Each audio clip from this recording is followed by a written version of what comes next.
देना है दीवार पे। और इसमें हाँ संकल्प क्लासेस है ना एक तो।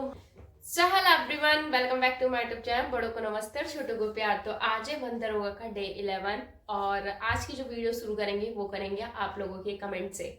तो पहला जो हमारा कमेंट है ये कमेंट कर रखा है, आप लोग स्क्रीन पर भी देख सकते हैं कि दी आप कितने आवर्स पढ़ते हो। तो मेरा पढ़ाई का कोई टाइम डिसाइड नहीं है। पहले मैं पढ़ती थी 7-8 घंटे तो पढ़ ही लेती थी, मतलब सुबह बैठती थी। सुबह के टाइम मैंने आप लोगों को बताया था कि मैं 8 बजे बैठ जाती थी और 12 बजे तक पढ़ाई करती थी। बट जब से मैं कॉलेज आ रही हूँ ना, तो कॉलेज में हमारा ये सीन हो गया है कि 75% अटेंडेंस चाहिए ही। तो मुझे कॉलेज जाना रह रहा है, जिस दिन मैं छुट्टी लेती हूँ तो सेम वही पढ़ती हूँ और बीच बीच में मतलब गैप लेती हूँ। जैसे कि थोड़ी देर मैंने वीडियो देख लिया, ये सब चीज़ें। तो वैसे तो मैं सुबह 8 बजे से लेकर 10 बजे तक कंटिन्यू पढ़ती रहती हूँ। फिर उसके बाद कॉलेज अगर चली जाती हूँ तो 2 बजे आती हूँ और फिर थोड़ा रेस्ट करती हूँ। फिर मैं रनिंग वनिंग जाती हूँ, घास लेने जाती हूँ। आने के बाद फिर मैं शाम को बैठती हूँ 6 बजे से रात के 9 बजे तक मतलब पढ़ाई करती हूँ। बाकी क्यूज लगाती हूँ 9 बजे के बाद मैं क्यूज करती हूँ टेलीग्राम पे। तो हमारा एक पर्सनल ग्रुप है जिसमें हम मतलब 7-8 हैं पढ़ने वाले, जो हमारा फ्रेंड सर्कल है। तो हम लोग वहाँ पे क्यूज करते हैं। हम अलग अलग जगहों से मतलब पैड कोर्स ले रखा है जिन जिन लोगों ने, तो वहाँ पे लगाते हैं हम लोग क्यूज। तो हमारा रोज का है कि हम रात के 9 बजे से लेकर 11 बजे तक क्यूज करते हैं और हम लोगों का टॉपिक डिसाइड रहता है कि हमने ये टॉपिक पढ़ना है। ठीक है, तो ये मेरी टाइमिंग है पढ़ाई की। और जैसे मेरा कॉलेज कंप्लीट हो जाएगा तो उसके बाद मैं सेम वही मतलब शुरू कर दूंगी। बट उससे पहले शायद कुछ अच्छा हो सकता है। तो फिर उसके बाद दूसरा आ रखा है, ये बता दिया मैंने। फिर उसके बाद किसी ने मुझे कमेंट कर रखा है कि दी प्लीज सिलेक्शन कहाँ हुआ है बताओ। तो मेरा सिलेक्शन कहाँ हुआ है ये मैं कुछ दिन में बताऊंगी। आप लोगों को पता नहीं कमेंट कर रहे हो तो कुछ दिन वेट कीजिए, मैं खुद बताऊंगी क्या हुआ है क्या नहीं हुआ है। ठीक है, तो इन्होंने मुझे 2-3 बार कमेंट किया और एक और ने मुझसे बोला था कि आपका कहीं सिलेक्शन हुआ है क्या। तो मैं मतलब पूरा डिटेल्स में वो बाद में बताऊंगी, उसकी वीडियो बनाऊंगी, थोड़ा सरप्राइज है। ठीक है, तो एक ने मुझे कमेंट करा है कि आप मुझे बायो के इम्पोर्टेंट टॉपिक्स बता दीजिए प्लीज, क्योंकि मैंने बायो बिल्कुल नहीं पढ़ी। तो मैंने आप लोगों को बायो बताया था कि आपने कहाँ से पढ़ना है, बाकी मैं आज फिर से बता दूंगी। और यहाँ पे कौन ने कमेंट कर रखा है, do you have proper notes of agriculture and forestry and environment. तो ये वाला जो टॉपिक है ना, ये मैंने पहली वाली जो आप मेरी वीडियो उठाकर देखोगे ना उसमें मैंने बताया है। बाकी जितने भी फॉरेस्ट वाले क्वेश्चन है मैंने आपको बताया था कि जितने भी सम्मेलन हो रहे के पर्यावरण पृथ्वी दिवस को लेके जितने भी डे है वो सारे के सारे पढ़ लीजिएगा। ठीक है, तो वो मैं अभी आप लोगों को बताती हूँ कि कैसे पढ़ना, और उसका मैं एक अलग से वो बताऊंगी। तो ये आप लोगों की जो मेरी पहली वाली वीडियो थी ना डे 9 वाली, डे 10 वाली, तो उसमें आप लोगों के कमेंट आ रहे थे।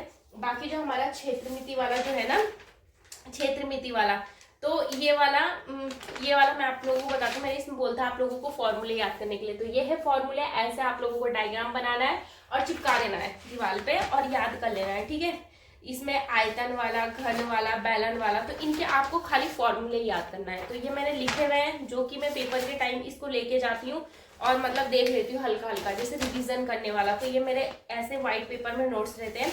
बाकी जो ये है ना क्षेत्र मिति वाला, इसको मैंने पढ़ा है। तो ये देखिए, तो इसमें मैं आप लोगों को बताती हूँ क्या क्या पढ़ना है क्षेत्र मिति वाले में। तो इसमें 2D और 3D होता है, आप लोगों को पता है।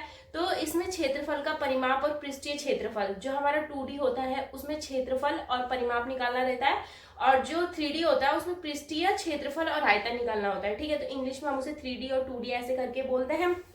तो ये सारा का सारा होता है।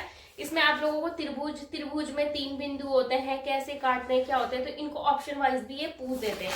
तो ये मैंने सीक्वेंस से पढ़ रखा है। ठीक है, फिर इसमें त्रिभुज का वर्गीकरण कर रखा है भुजाओं के आधार पर।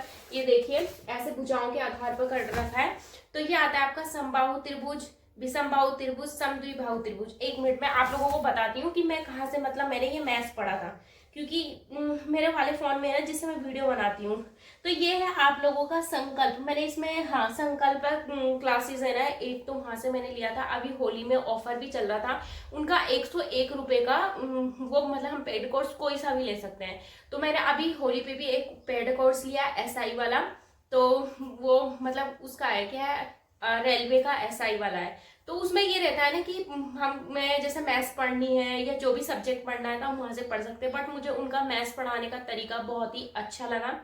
और आदित्य रंजन सर से भी आप मैथ्स पढ़ सकते हो, वो भी बहुत अच्छा मैथ्स पढ़ाते हैं, तो मैथ्स का आप वहां से देख लीजिए।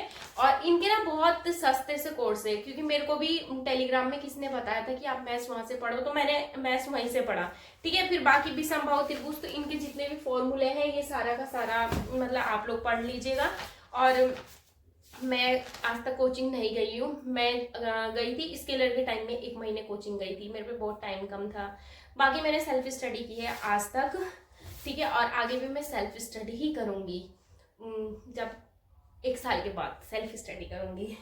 ठीक है, तो ये है हमारा पूरा, तो ये हो चुका है। और मैंने आपको बता दिया, इसमें आप लोग वृत्त ये सारा का सारा पढ़ लीजिएगा और इसे याद कर लीजिएगा। देखिए ये वाला जो चार्ट है ना, इसे भी आप याद कर लीजिएगा, जिसमें क्या है आर परिधि 2 पाई आर, अर्धवृत्त की परिधि, क्षेत्रफल, क्योंकि ये वाला क्वेश्चन बनता है, ये स्केलर में भी पूछ रखा था हमें, मतलब सर ने शॉर्टकट बता रखा है। तो ये देखिए 7 44 ऐसे ऐसे करके ना, तो ये बढ़ता जाता है। और ये 36 154 77 ऐसे करके, ये एक बार ना यूट्यूब में सर्च कीजिएगा, आपको शॉर्टकट ट्रिक इसकी मिल जाएगी। और बाकी कुछ क्वेश्चन सॉल्व कर रहे हैं, और जो मैंने आप लोगों को बताया था कौन सा वाला सांख्यिकी वाला, तो ये भी बताऊंगी कि आप इसमें कौन कौन से फॉर्मूले पढ़ना है और क्या क्या करना है। बाकी बायो का पूछ रखा है आपने, और फॉरेस्ट्री और इन्वायरमेंट का पूछ रखा है, तो वो आप लोगों को मैं नेक्स्ट वीडियो में बताऊंगी, क्योंकि वीडियो हो जाती है लंबी और आप लोग देखते नहीं है। बाकी आप लोग मुझे इतना प्यार दे रहे हो उसके लिए दिल से धन्यवाद। और कि मेरे को जो आप लोग कमेंट कर रहे हो कि कहीं सिलेक्शन हो रखा है क्या, तो मैं आप लोगों को 10 अप्रैल या 15 अप्रैल से पहले मतलब आप लोगों को बताऊंगी, अपनी पूरी जर्नी बताऊंगी। अभी फिलहाल आप अंदर होगा की तैयारी अच्छे से कीजिए। तो मेरी वीडियो कैसी लगी कमेंट करके जरूर बताइएगा। Thank you for watching.